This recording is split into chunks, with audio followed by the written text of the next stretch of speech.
They controlled the masses with the actual Floyd incident. And because of that situation, there was a lot of white guilt after. You know, there was a lot of white guilt, and society was taught that, like, oh, the white man's evil, the white man's bad because, you know, that awful thing that happened.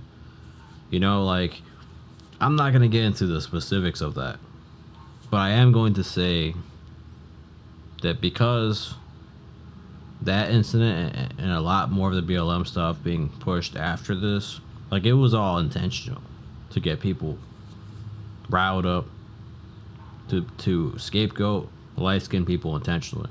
And anyone could bring the question, well, who's really behind all of that? You know, because there's obviously gonna always be like, oh, whites versus blacks, but who is really behind it? That's a good question, because I can go deep into that and explain that there's a cabal, you know, an elite cabal actually orchestrating all of these things. Marxism, communism, whatever, you name it. It's true that those exist. It's not some conspiracy theory that somebody out there created these ideas and wanted to cause fighting between the two sides. I can go deeper into that, but we're not gonna do that right here, because this is mostly to cover the issues that people can see within the Smash scene, not at the higher level, not past that right now. So the cultural issues are really there, because people are inclined to already feel a certain way. It traumatized people. The situation traumatized people. You know, it's because of that incident that it's it's because of that. You want to know what really did it in, guys? Nah, let's go crazy with this shit. This is what did it in. This is actually it. You want to know what really took over the scene? Here it is, guys. Holy shit, man. This is hilarious. Alright, though. This is actually just a meme. HBox is pretty damn greedy, and he definitely would rather let things stay woke so that he could profit, and he doesn't give a shit if people like me get sacrificed. It's important to discuss what exactly happened here. You know, once COVID kicked in,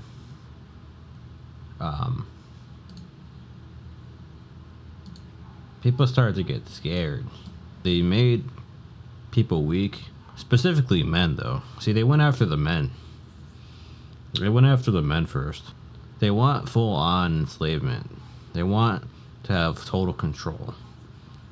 And when I'm talking about they, I'm talking about, like, yeah, the elite cabal again.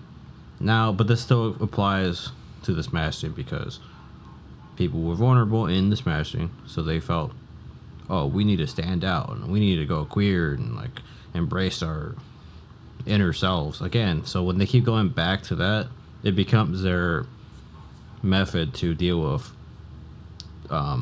these issues. Their method is, well, let's go more woke so that we'll get through these hard times and people will like us for that. So we started to see more and more of that. It's like a shield. It's like they're relying on a very feminine shield to say they're good. But the thing is, they have this ridiculous superiority complex that because they're trans, that they're better than everyone, they're more important, and the whole world needs to revolve around them. The whole world needs to bow to them and their needs, and their emotional needs can change every single day. But we're supposed to make them feel comfortable, and if you say anything that counts as bigotry, oh, they can get rid of you just like that. All they have to do is go to somebody like the Cheat and pull the trigger, and, you know, just complain to the tyrants, the corrupt pigs that will just do what they're told, because that's what they're there for. They're lackeys that serve the woke mob.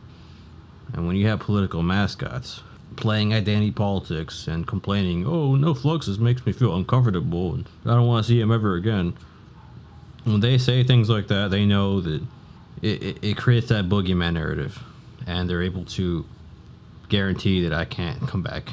So I'm not even saying I want to get back in, but there are a lot of dynamics to this. And, you know, I don't even have a personal problem with Magi or whatever.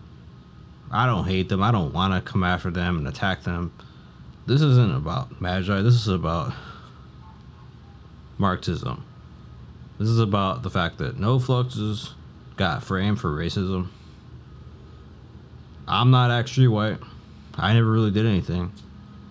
And they wanted me to say that I did something racist to please them. And I never fell for that scam. So I can sit out the rest of my life. I can accept that. But, as I said earlier, the Smash scene has become far left.